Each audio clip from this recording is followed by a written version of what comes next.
Hello साथियों, नमस्कार। मेरा नाम बिमला पाल। मेरे YouTube channel video with Bimla पर आप सभी लोगों का बहुत बहुत स्वागत है। दोस्तों, और बताइए आप लोग कैसे हैं? उम्मीद करती हूँ कि आप लोग ठीक होंगे, स्वस्थ होंगे। दोस्तों, मेरा आप लोगों से अनुरोध है कि अगर आप लोगों ने अभी तक मेरे चैनल को सब्सक्राइब नहीं किया है तो प्लीज़ चैनल को सब्सक्राइब कर दें, लाइक और कमेंट अवश्य करें। और जो लोग चैनल को सब्सक्राइब कर चुके हैं उनसे मेरा यह अनुरोध है कि वीडियो को लोगों में शेयर अवश्य करें। दोस्तों, आज हम फिर आए हुए हैं अपने चैनल पर एक नई कहानी के साथ में। तो चलिए, आप लोगों का अधिक समय न लेते हुए हम आ जाते हैं सीधे कहानी पर। एक बार की बात है, एक लड़की कॉलेज जाने के लिए रिक्शा पकड़ती है और उसी से वह कॉलेज पहुंचती है, क्योंकि कॉलेज का समय हो रहा था और वह लेट हो रही थी।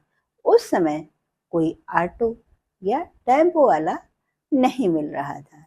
लड़की ने सोचा कि चलो रिक्शे रिक्शे से ही कॉलेज के लिए निकल जाते हैं, वरना क्लास छूट जाएगी।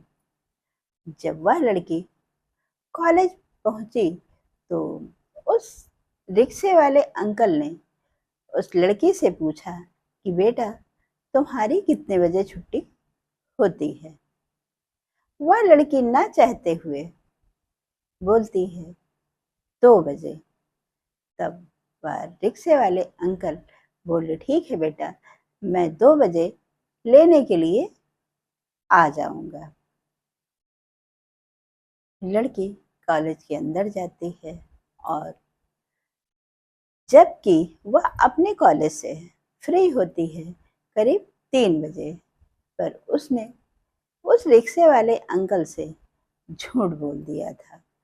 होता क्या है, उसने यह सोचा कि एक तो रिक्शे वाले रिक्शा खींचते खींचते उनकी जान निकल जाती है, और दूसरी बात, रिक्शे से जाने में समय भी ज़्यादा लगता है। उससे बेहतर है कि ऑटो या टेम्पो कर लो तो वह जल्दी पहुंचेगा। यही सोच करके उस लड़की ने 2 बजे बोल दिया था। जब वह 3 बजे कॉलेज से बाहर निकली तो क्या देखती है, वह रिक्शे वाले अंकल उस लड़की का इंतजार कर रहे होते हैं। बस कहती है कि इसका मतलब 1 घंटा पहले से रिक्शे वाले अंकल उसका इंतजार कर रहे थे। वह निकलती है और जैसे ही रिक्शे को देखती है, तुरंत उसके सामने से एक टेम्पो गुजरता है। उस लड़के ने रिक्शे वाले को एक नज़र देखते हुए सीधे टेम्पो पर जा करके बैठ जाती है। अगले दिन की बात थी। किसी कारणवश सारे टेम्पो चलना बंद थे, जिसके कारण उस लड़की को फिर उसी रिक्शे से कॉलेज जाना पड़ता। वह उस रिक्शे वाले के साथ कॉलेज जाती है। तभी उन रिक्शे वाले अंकल ने उस लड़की से कहा, बेटा, आजकल सवारियां मिलती नहीं हैं। सारी सवारियां ऑटो या टेम्पो से जाना पसंद करती हैं, जिसके कारण रिक्शे वालों की रिक्शे वालों का बहुत मुश्किल से गुजारा चल पाता है। अगर आप कहो तो मैं डेली तुम्हें घर से ले लिया करूं और कॉलेज से घर छोड़ भी दिया करूं। तब उस लड़की ने कहा, ठीक है अंकल जी, अगर आप कह रहे हैं तो मैं आपके रिक्शे से ही डेली कॉलेज आया और जाया करूंगी। कुछ दिनों बाद उस लड़की की अचानक तबीयत खराब हो गई, जिसके कारण कॉलेज जाना बंद हो गया। जब वह ठीक हुई तब फिर कॉलेज के लिए निकली। जैसे ही वह अपने घर के बाहर निकली, तभी एक छोटा लड़का रिक्शा लिए उस लड़की की तरफ आता है और कहता है, दीदी प्लीज आप मेरे रिक्शे पर बैठ जाइए, मैं आपको जहाँ भी जाना चाहेंगी वहाँ पहुँचा दूंगी।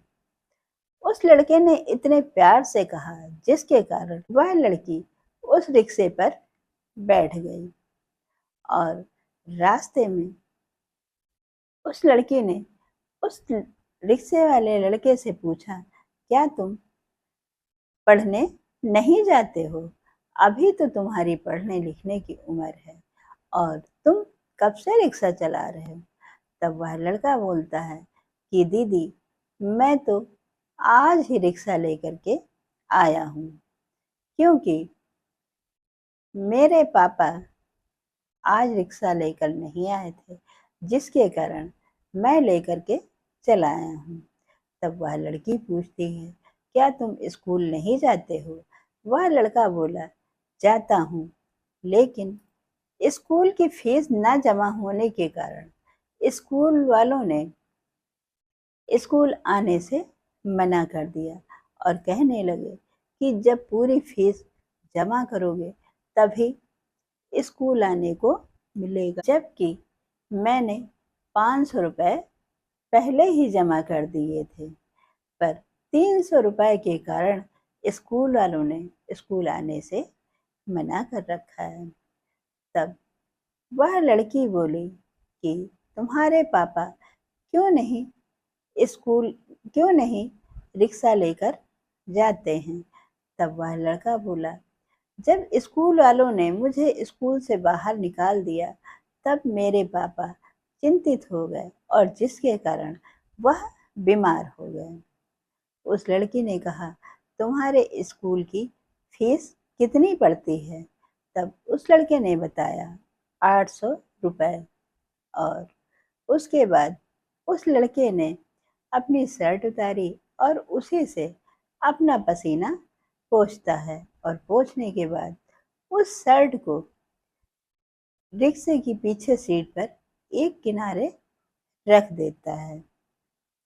इतना सुन करके उस लड़की ने अपनी बैग से पैसे निकाले। उस समय उसके पास सिर्फ 500 ही रुपए थे, क्योंकि वह पैसे उसके भाई ने उसको रक्षाबंधन पर राखी बांधने पर दिया था। उस लड़की ने चुपके से उस लड़के के शर्ट में 500 रुपए रख देती है और फिर कॉलेज पहुंच जाती है। उसके बाद से वह लड़की प्रतिदिन उस लड़के के साथ ही रिक्शे से आने जाने लगी और कुछ समय के बाद उस लड़के के पापा ठीक हो गए। तब वह फिर अपना रिक्शा लेकर के आने लगे। उस लड़के ने उस लड़की से यह भी बताया कि एक लड़की थी जो कि कॉलेज जाती थी, मेरे पापा उसी को लाते और ले जाते थे, उसी के पैसे से हमारी फीस जमा होती थी और घर का खर्च चलता था। पर पता नहीं क्यों अब उन दीदी का कॉलेज भी जाना बंद हो गया, जिसके कारण हमारी फीस नहीं जमा हो पाई है और स्कूल वालों ने मुझको स्कूल से बाहर निकाल दिया, जिसकी वजह से मेरे पिताजी इस चिंता में बीमार हो गए। लड़की इतनी समझदार थी कि उस लड़के को 500 रुपए दे भी दिया और कोई एहसान नहीं जताया। दोस्तों, यह रही एक छोटी सी कहानी से हमें यह सीख मिलती है कि हमें कभी कभी उन लोगों की तरफ भी ध्यान दे देना चाहिए जिन लोगों को वाकई में पैसे की ज़रूरत होती है। ऐसे लोगों की हमें मदद अवश्य कर देना चाहिए, क्योंकि हमारी एक छोटी सी मदद से उनका भविष्य संवर सकता है। दोस्तों, यह रही एक छोटी सी कहानी। हम फिर मिलते हैं आप लोगों से अपनी अगली वीडियो में। तब तक के लिए नमस्कार। जय हिंद, जय भारत।